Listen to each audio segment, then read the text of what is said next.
조선 500년 역사 가운데서 가장 슬픈 이야기 몇 개를 고르라고 한다면 그 중에 빼놓을 수 없는 것이 단종애사라고 생각이 듭니다. 단종은 문종의 아들로서 세종대왕의 손자인데 그 아버지 문종이 병약해서 일찍 세상을 떠나는 바람에 불과 12살밖에 되지 않은 나이로 왕이 되었습니다. 그런데 그 이듬해인 1453년 소위 계유정난이라는 사건이 발생했는데 단종의 숙부인 수양대군이 황보인과 김종서를 살해하고 어린 조카를 쫓아내고 자신이 조선의 임금으로 등극하는 사건이 발생하게 됐습니다. 그가 바로 조선의 7번째 임금 세조입니다. 여러분, 이 계유정난이 일어나고 나서 또 3년이 지난 다음에 성산문을 비롯한 사육신들이 죽음을 당하는 비극적인 사건이 또 발생하게 되죠. 이런 여러 피비린내 나는 사건의 배후에 버티고 있었던 한 사람이 있는데 다름 아닌 한명회라고 하는 인물입니다. 그는 칠삭동이었던 것으로 알려지고 있지만 나중에는 기골이 장대해졌고 힘이 굉장히 강했다고 알려지고 있습니다. 그가 수양대군의 책사가 됐습니다. 계유정난을 진두지휘하고 그리고 사육신을 찾아내서 죽이는 일에 앞장선 사람이 바로 이 한명회라고 하는 인물입니다.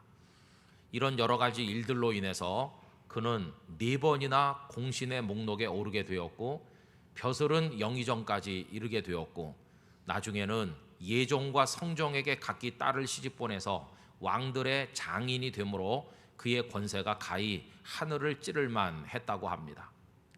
그가 말년에 인생을 좀 유유자적하게 보낼 요량으로 풍광 좋은 곳에 압구정이라는 정자를 지었는데 그 이후에 여러 가지 일들이 틀어지면서 성종의 미움을 받아 결국은 실각하고 물러나게 됩니다. 여러분이 압구정 정자가 있었던 그 자리가 바로 서울의 압구정동 있는 바로 그 부근이죠. 이 한명회라고 하는 인물은 어떤 성정을 가진 사람들이었을까요?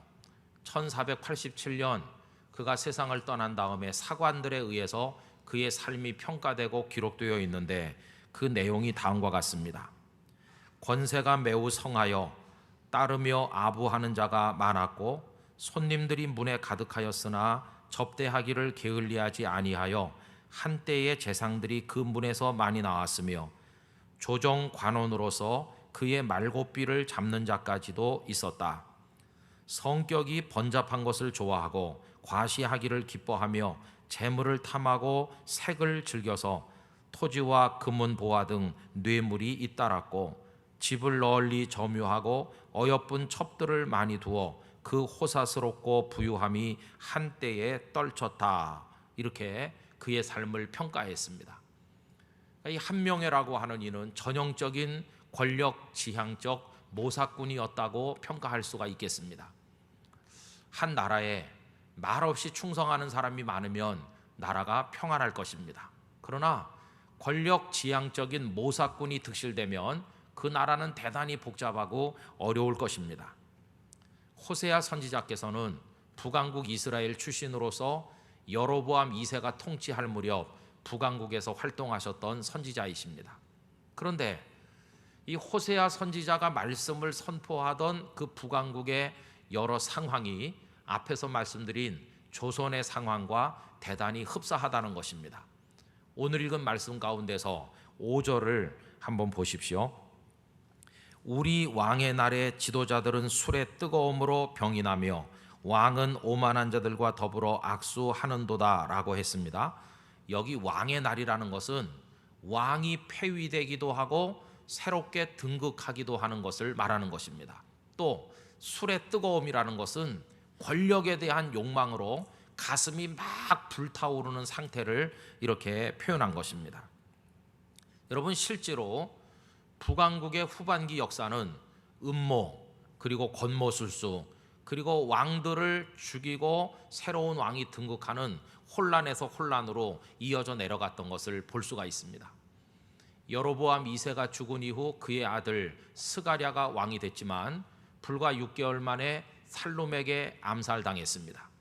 살룸은 즉위한 지 겨우 한 달밖에 되지 않아서 므나헴에게 죽임을 당했고, 므나헴은 10년 동안 통치하고 그 아들 부가히야에게 자리를 물려주었는데, 부가히야는 겨우 2년 만에 암살을 당해서 그 권력이 베가에게로 넘어가게 됐습니다. 이 베가는 20년 동안 제법 오래 통치하는 듯 했지만 호세아라는 사람에게 살해당함으로써 그는 죽게 되고 호세아가 왕이 되는데, 이 호세아가 북왕국 이스라엘의 최후의 왕이 됐습니다. 여러분, 이 마지막 왕인 호세아와 선지자 호세아가 이름이 똑같지만 전혀 다른 인물입니다. 한 분은 말씀을 전하던 선지자고 한 사람은 북왕국 이스라엘 최후의 왕입니다. 이 호세아가 통치하던 시대 아수르 제국이 북왕국을 침략했고 이스라엘은 멸망해서 역사에서 완전히 사라지는 비극이 일어나게 됐습니다. 자, 여러분 보십시오. 계속해서 왕들을 죽이고 새로운 사람이 등극하는 이런 역사가 반복됐던 북왕국의 궁궐에 어찌 평온함이 있었겠습니까? 권모술수가 판을 치고 음모가 자행되는, 그리고 폭력적인 일들이 난무하는, 그게 바로 북왕국의 상황이었다고 하는 것입니다. 이때 권력자들은 하나같이 권력이라고 하는 불길을 향해 날아드는 불나방과 다를 바가 없었습니다. 그들은 온갖 거짓을 얘기하고 왕들에게 아부하기를 서슴지 않았는데 3절 말씀을 보면 기록하기를 그들이 그 악으로 왕을, 그 거짓말로 지도자들을 기쁘게 하도다 라고 했습니다. 이렇게 아부하고 거짓으로 추켜 세우다가 그 왕이 마음에 들지 않으면 언제든지 그 왕을 죽이고 다른 왕을 세워서 또 권력을 나누어 가질 욕심으로 가득 찬 사람들이 그 당시 사람들이었습니다. 여러분, 그들의 권력에 대한 욕망을 달아오른 화덕에 비유하고 있는데요, 4절을 보십시오. 그들은 다 가늠하는 자라, 과자 만드는 자에 의해 달궈진 화덕과 같도다. 그가 반죽을 뭉침으로 발효되기까지만 불 일으키기를 그칠 뿐이니라. 이렇게 말씀했어요. 빵 굽는 화덕. 지금도 중동 지방에는 화덕을 이용해서 빵들을 많이 구워서 먹고 있습니다. 화덕은 그 모양이 여러 가지가 있는데 이해를 돕기 위해서 여러분들에게 사진을 몇 장 보여드리도록 하겠습니다. 지금 저 요리사가 밀가루를 넓적하게 이렇게 만들잖아요. 저 좀 둥그렇게 돼 있는 게 항아리 같은 걸 묻어놓은 것이고 저게 지금 화덕입니다. 또 그 다음 이렇게 터널처럼 생긴 화덕도 있습니다. 그래서 밀가루를 그 안에다 이렇게 집어넣죠. 그 다음에 저기서 구워지죠. 그럼 이렇게 부풀어 가지고 저걸 손님 밥상에 내놓는 겁니다. 그 다음에 보면 저 항아리를 묻어놓고 그 속에 불을 떼면 그 안이 달아올라서 뜨끈뜨끈해지겠죠. 그리고 아낙네들이 거기서 밀가루를 지금 손을 보고 있습니다. 자, 그래가지고 이제 그걸 넓적하게 만들어서 그 안에다가 이렇게 붙이는 겁니다. 벌써 양쪽에 다 구워져 가지고 나와 있지 않습니까? 그리고 저 아주머니가 우리 보고 하나 잡숴 보실라우 이렇게 이게 화덕이 막 달아올라서 시뻘개요. 그게 그들의 욕망으로 달아오른 마음을 뜻하는 것이, 그들이 모여 밤마다 쑥덕대고 음모를 꾸미고 이 왕을 그냥 둘 것인가 죽이고 다른 사람을 세울 것인가, 이게 북왕국 이스라엘의 모습이었습니다. 여러분 6절 말씀 다 같이 한번 읽어보실까요? 그들이 가까이 올 때에 그들의 마음은 간교하여 화덕 같으니 그들의 분노는 밤새도록 자고 아침에 피우는 불꽃 같도다. 이렇게 되어 있죠. 이것을 표준 새번역 성경으로 읽으면 훨씬 실감나게 번역을 해놨습니다. 새 왕을 세우려는 자들의 마음은 빵 굽는 화덕처럼 달아오르고 그들은 음모를 품고 왕에게 접근한다. 그러니 이 당시 북왕국이 얼마나 폭력적인 나라인가, 얼마나 무법천지였던가 하는 것을 단적으로 알 수 있습니다.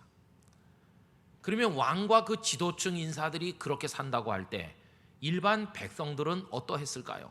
1절 말씀 다 같이 읽어보겠습니다. 내가 이스라엘을 치료하려 할 때에 에브라임의 죄와 사마리아의 악이 드러나도다. 그들은 거짓을 행하며 안으로 들어가 도둑질하고 밖으로 떼지어 노략질하며 라고 했습니다. 힘 있는 자들은 국가 권력을 노략질하고 힘없는 일반 백성들은 마치 떼강도처럼 안팎으로 다니면서 훔치고 뺏고 하는 일들을 하면서 살아가고 있었다는 것입니다. 자, 그때 이런 무질서한 폭력적 사회 속에서 하나님께서는 어떻게 하고 계셨을까? 하나님께서는 그들의 모든 악을 보고 계셨고 기억하고 계셨다는 겁니다. 2절 말씀해 보세요. 내가 모든 악을 기억하였음을 그들이 마음에 생각하지 아니하거니와 이제 그들의 행위가 그들을 애워싸고 내 얼굴 앞에 있도다 라고 했습니다. 하나님께서 그들의 악을 다 기억하고 계시다는 겁니다.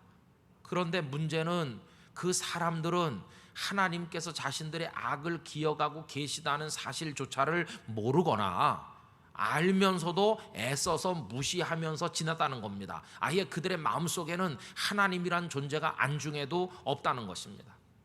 여러분, 시편 말씀 가운데 그 시편 11절에 보면 하나님이 뭘 아시겠어? 하나님이 뭘 보고 계시겠는가? 이렇게 생각하는 사람들의 생각이 나와 있습니다. 그가 그의 마음에 이르기를 하나님이 잊으셨고 그의 얼굴을 가리셨으니 영원히 보지 아니하시리라 하나이다.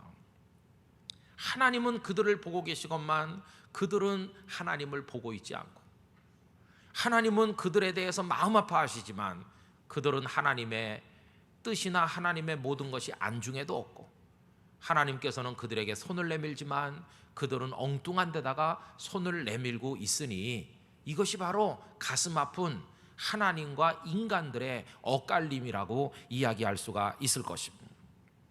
여러분, 하나님은 어떤 분이실까요? 오늘 말씀 가운데 아까 읽었던 1절 앞부분을 다시 보시면 하나님께서는 이렇게 말씀합니다. 내가 이스라엘을 치료하려 할 때에, 하나님 어떤 분이십니까? 치료하시는 하나님이십니다. 내가 이스라엘을 치료하려 한다. 하나님께서는 우리에게 하나님 당신을 치료자 하나님이라고 말씀하고 계신 것입니다. 그럼 여러분, 하나님께서는 왜 인생들을 치료하려고 하실까요? 사람들은 옛날부터 다 종교적 본능이 있습니다. 그래서 어떤 절대적 존재가 있어서 자신들의 삶을 붙들어 주기를 원했습니다. 그러나 문제는 그 절대자에게 구속당하는 것은 원하지 않았다는 것입니다. 그래서 내가 필요할 때는 끄집어내서 도움을 받고 내가 필요하지 않을 때는 언제나 쑤셔 박아도 좋을 어떤 물건 같은 그런 신을 추구하는 사람들이 많이 있었다는 겁니다. 어떤 사람들은요, 큰 신전을 지어요. 그리고 신상을 은금 보화로 깎아 만들어 놓고 가끔 가서 쳐다봅니다. 관람용 신인 것입니다. 아니면 그걸 또 작게 만들어 집안에다 설치하거나 더 요만하게 만들어서 달고 다니든지 품고 다니는데, 이런 신은 애완용 신이라고 할 수 있습니다. 그런가 하면 어떤 사람은 신을 머릿속으로만 상상합니다. 이론적인 신입니다. 소위 철학자들이 생각하는 신이 그런 신입니다. 철학책을 보면 신을 가리켜 뭐 절대 타자니 아니면 일자라고 그래서 D1이라고 대문자로 표현하면서 신들은 이럴 것이라는 얘기를 많이 합니다. 그러나 그건 철학자들의 머릿속에서 만들어진 이론적인 신일 따름입니다. 그 신은 살아있는 신도 아니고, 그 신은 꾸짖지도 않고, 그 신은 용서하지도 않고, 그 신은 울부짖어도 일으켜 세워주지도 않는 머릿속에만 존재하는 철학자들만의 신인 것입니다. 그런데 여러분, 기독교인들 중에도 그 비슷한 생각을 한 사람들이 있었습니다. 하나님은 계시다, 하나님은 천지를 창조하셨다, 하나님께서 창조하신 거 우리는 믿는다, 이렇게 말하고 그 다음에는 그런데 그분은 지금 오랫동안 휴식을 즐기고 계시다. 이 세상은 하나님이 태엽을 잔뜩 감아놓은 시계와 같아서 태엽이 풀리며 시계가 저절로 돌아가듯이 이 세상도 저절로 움직이고 있다. 이제 하나님은 더 이상 개입하지 않으시고 편안히 휴식을 즐기며 우리 인간들이 어떻게 세상을 운행해 나가는지를 즐기며 바라보고 계시다. 이런 식으로 말하였습니다. 하나님은 더 이상 개입하지 않으신다. 여러분, 이게 18세기 영국을 중심으로 널리 퍼졌던 디즘이라고 하는 이신론 주장이었습니다. 그러나 여러분, 성경이 말씀하는 하나님은 어떤 분이실까요?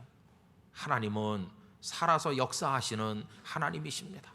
하나님께서는 이스라엘 백성의 고통 중에 개입하셨습니다. 모세를 보내서 그들을 애굽에서 건져내셨고 홍해를 건너게 하셨고 구름 기둥 불 기둥으로 지키셨고 만나와 메추라기를 먹게 하시고 반석의 생수로 마시게 하신 분이 바로 하나님이십니다. 하나님은 머릿속에 계신 이론적 하나님이 아니라 오늘도 살아계신 하나님이십니다. 하나님은 팔짱 끼고 구경만 하시는, 휴식을 즐기는 하나님이 아니시고 당신의 백성의 삶에 뚫고 들어오셔서 일일이 간섭하시고 개입하시는 하나님이십니다. 하나님께서는 우리들에게 관심이 많습니다. 그래서 꾸짖기도 하시고 용서하기도 하시고 쓰러지면 일으키기도 하시고 우리의 갈 길로 인도해 가시는 분이 바로 하나님 아버지이신 것입니다. 왜 잘 살고 있는 백성들, 나름대로 권력을 움켜쥐고 나름대로 살고 있는 북왕국의 백성들을 왜 치료하려고 하시는가?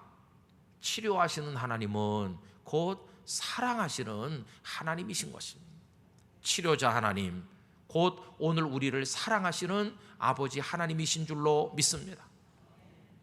문제는 그 엇갈림이 문제입니다. 하나님께서는 치료하시려 다가오시는데 인생들은 그 치료를 거절하고 있다고 하는 것입니다. 여러분, 어떤 경찰이 말이죠, 아주 늦은 밤에 종합병원 응급실에 환자를 한 사람 데리고 온다고 상상해 보십시오.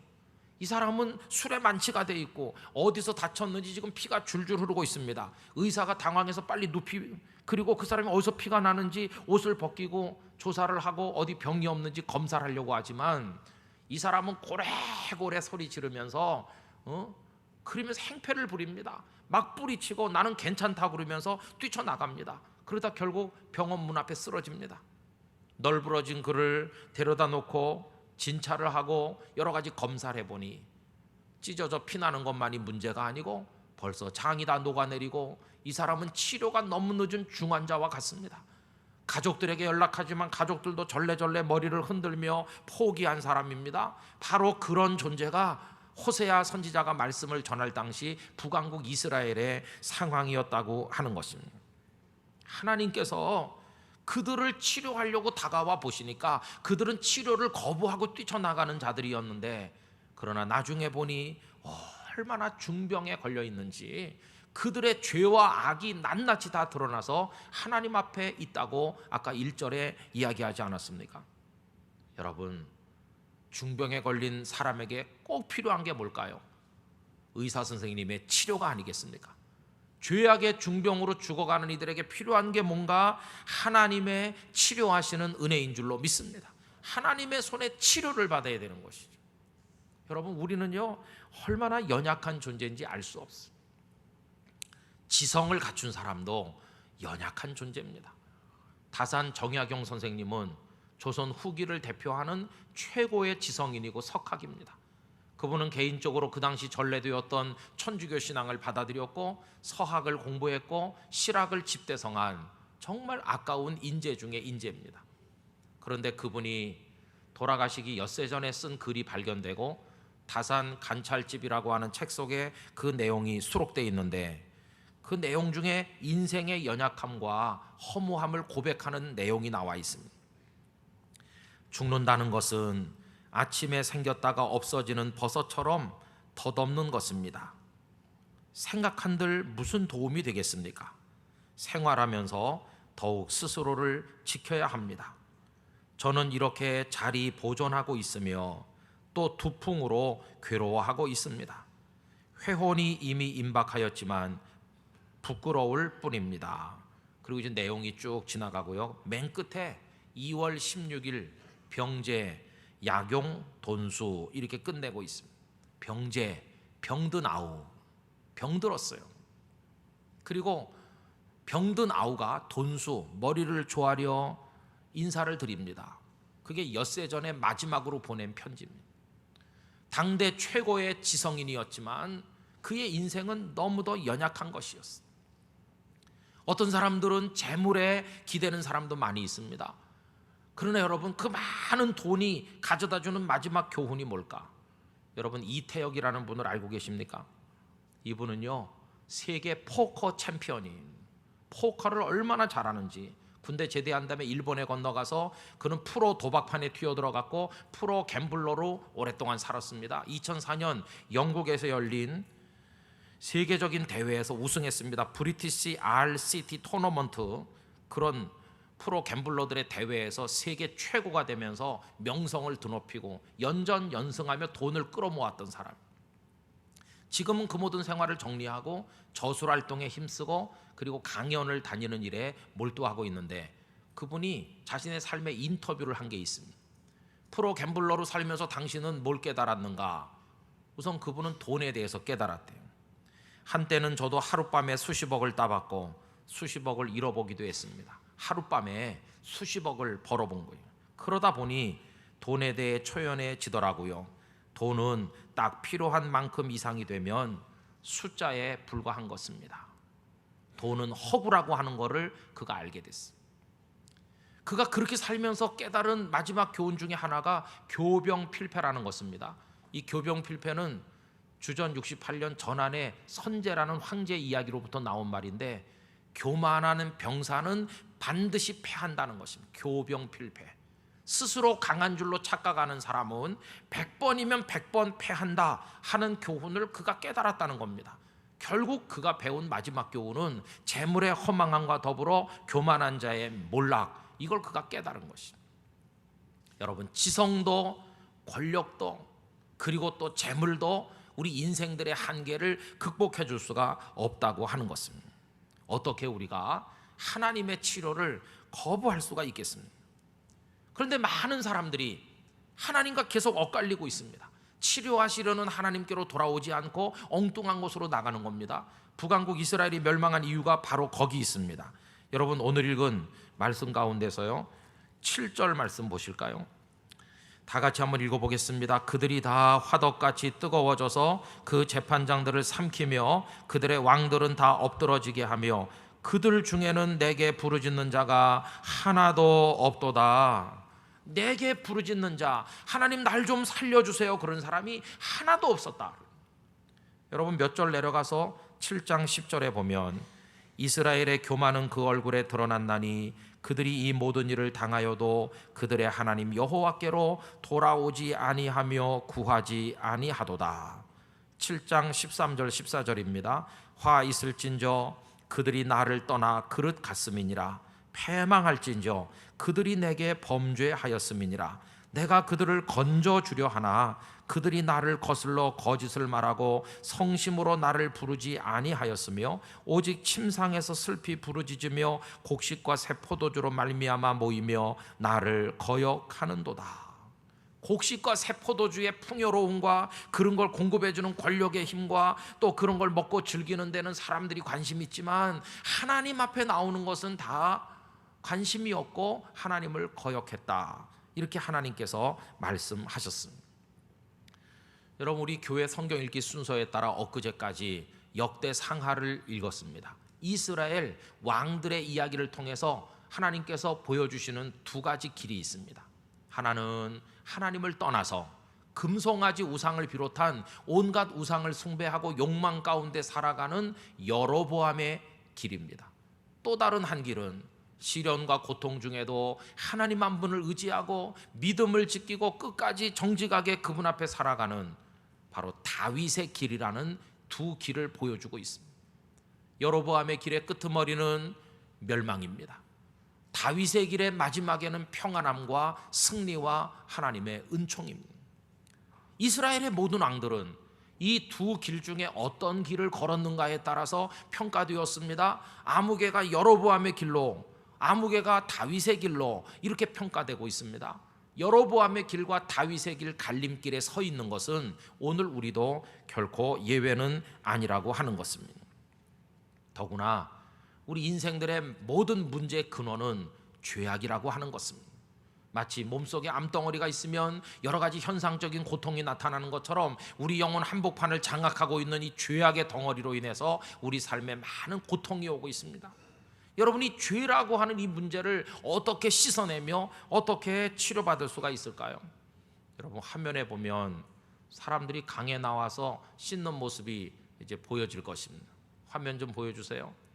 여러분, 저기 인도의 한 어린이가 지금 물을 퍼서 얹고 있어요. 겐지스 강은 거룩한 강이라고. 아이뿐입니까? 그 다음에 보면 어른도 아이도 남자도 여자도 전부 그물로 씻고 있습니다. 씻고 또 씻는들 어떻게 죄악에 저 더러운 것들이 씻겨질 수가 있겠는가 하는 것입니다. 우리의 죄를 씻고 우리를 치료해서 강건하게 해주실 분은 오직 한 분 하나님밖에 없는 줄로 믿습니다. 하나님은 우리를 씻으실 때 무슨 도구를 이용하시는가, 무엇으로 우리를 씻으시는가? 그 독생자 예수 그리스도의 십자가 보혈을 이용해서 우리의 죄를 깨끗하게 씻으시고 우리를 강건하게 하신다고 하는 것입니다. 하나님만이 우리의 치료자시고 예수 그리스도의 십자가 보혈만이 우리를 씻어내는 놀라운 능력을 가지고 있는 것입니다. 그래서 성도들은 하나님께로 나가야 되고 주님의 보혈을 통해 씻김 받아야만 될 것입니다. 오늘 우리들의 문제는 뭔가? 그 십자가 보혈을 상실하고 하나님께 나가 엎드리지 않는 거, 바로 그게 문제입니다. 아셀 인트레이터라고 하는 목사님은 마지막 때 성도는 어떻게 살아야 하는가라는 책에서 다음과 같이 오늘날 그리스도인들의 문제를 지적하였습니다. 사람들은 십자가로 신앙생활을 시작합니다. 그러나 나중에는 십자가가 없습니다. 처음에는 십자가를 통해 제자도를 배웁니다. 그런데 시간이 지나면 십자가 없는 제자도를 가르칩니다. 십자가를 통한 축복과 건강과 형통함을 받습니다. 그런데 시간이 지나면 십자가 없는 축복, 십자가 없는 건강, 십자가 없는 형통함을 가르칩니다. 여러분, 이게 바로 오늘 우리들의 왜곡된 신앙이요, 그로 인해서 생겨나는 여러 가지 문제들인 것을 깨달아야만 될 것입니다. 지금 대한민국 사회 얼마나 부정부패가 만연하고 사회 질서가 땅에 다 떨어지고 그리고 음란한 사회인지 치료가 시급합니다. 대한민국의 가정들, 부부간의 존경심도 사랑도 없고 부모 자식 간의 질서도 다 무너지고 깨지는 가정이 얼마나 많은지 치료가 시급합니다. 개개인의 인생, 죄악으로 물들고 정신적인 질환을 앓고 잘못된 인생의 목표를 향해 불나방처럼 달려가는 인생들, 망가지는 인생이 얼마나 많은지 뛰어내리는 게 예사고 다반사고 치료가 시급합니다. 인생의 목적도 모르는 사람 수두룩합니다. 여러분, 그러기에 우리에게는 치료하시는 하나님의 손길을 거절할 수 없다고 하는 것입니다.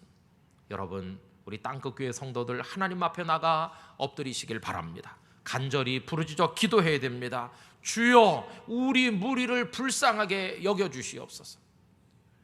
주여, 우리 무리를 불쌍하게 여기사.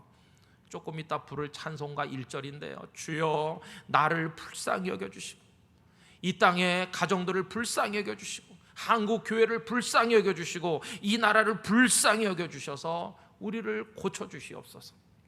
하나님의 손길 안에 치료받으시기를 축복합니다.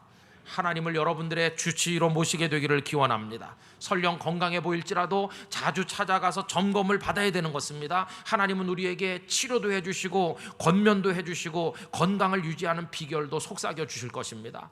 그 하나님을 향해 나가는 땅끝교회 성도들이 되셔서 여러분 모두 영육간에 강건하고 여러분들의 가정과 이 교회와 한국교회 전체와 대한민국이 강건해지기를 간절히 원하는 것입니다. 이 하나님의 긍휼히 여기시는 손길이 우리에게 임하기를 주님의 이름으로 기원합니다. 다 같이 기도하겠습니다. 하나님 아버지, 저를 치료해 주시고 우리 가정과 교회와 이 땅에 있는 모든 것들을 치료하여 주옵소서. 다 같이 한 목소리로 기도합시다. 오 하나님 아버지, 죄악 가운데 비틀거리며 쓰러질 저희들입니다. 하나님의 치료를 받지 않으면 살 수 없는 존재들입니다. 하나님만이 우리의 치료자이십니다. 우리 영혼에 침투해 있는 모든 더러운 것들을 치료하여 주시고 물리쳐 주시기를 원합니다. 하나님 안에서 견고해지기를 원합니다. 오 하나님, 불쌍히 여겨 주시옵소서. 우리를 불쌍히 여겨 주시옵소서. 저희같이 부족한 사람들을 불쌍히 여기시고 치료하시는 하나님 앞에 나아가 엎드리는 자가 되게 하사 하나님의 손에 의해 고침받고 영육간의 강건한 인생, 아름다운 가정, 축복받는 교회, 건강한 사회 속에 살아가게 하여 주옵소서. 예수님의 이름으로 기도하옵나이다. 아멘.